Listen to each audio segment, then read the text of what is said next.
Protasio Rizal. Ako ay nagsagawa ng isang aklat na nagkangalang No Limitang Ire.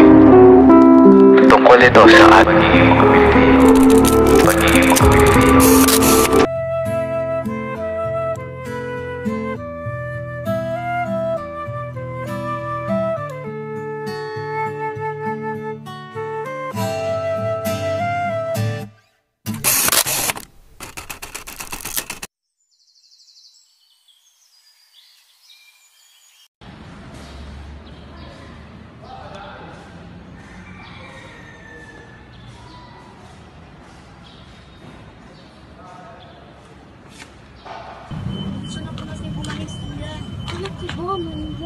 Tingnan niya ang asa mo.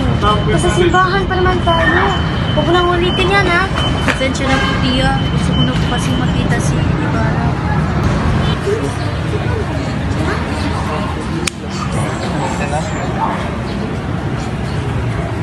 Akala ko ba siya gusto sumunod sa kanya nagdaang karwahe? Ano? Ano pa ba? Hindi naman ho siya ang aking iniisip. Kilala kita, aking diamante. Huwag mo akong paglihiman. Batid kung kaya na pa siya hinihintay. Huwag mo nang kusuhin, mo. Kita mo tayo, no? Humingi sana. Tama yung may katwilang tong doktor. Kailangan mo nga ng sariwang hangin. Ibig nyo bang magbakasyon sa Malabon o San Diego? Mas mainam kung sa San Diego na lang kayakin mo. Tamang-tama, malapit na ang gas at listahan doon. Tiyak na mahaliw ang anak mo doon. Kayong bahala. Oh, nandiyan na pala si Ibarra.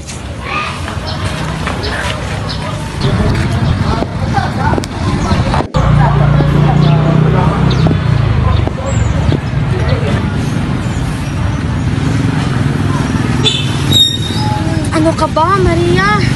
Lumabas ka nga sa pinagtataguan mo. Ayun ang mahal mo, si Ibarra. Umayos ka nga. Mari po, hindi na ako isama sa Maria Clara sa Australia. Kahit na kami nga pag-usapan.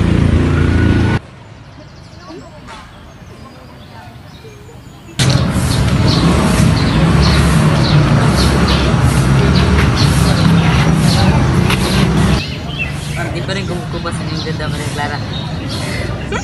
Nakapunta ka lang sa Europa, tumatamis ng iyong mga salita.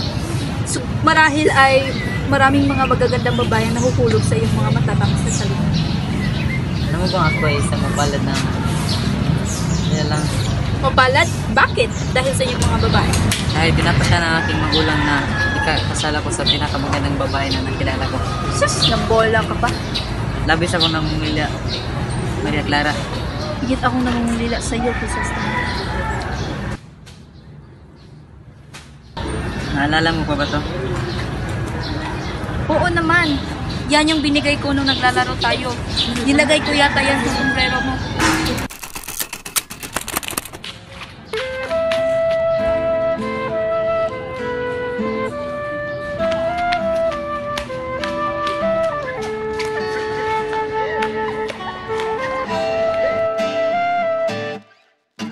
Tumalay ko marara para sa dalagang walang kasinganda.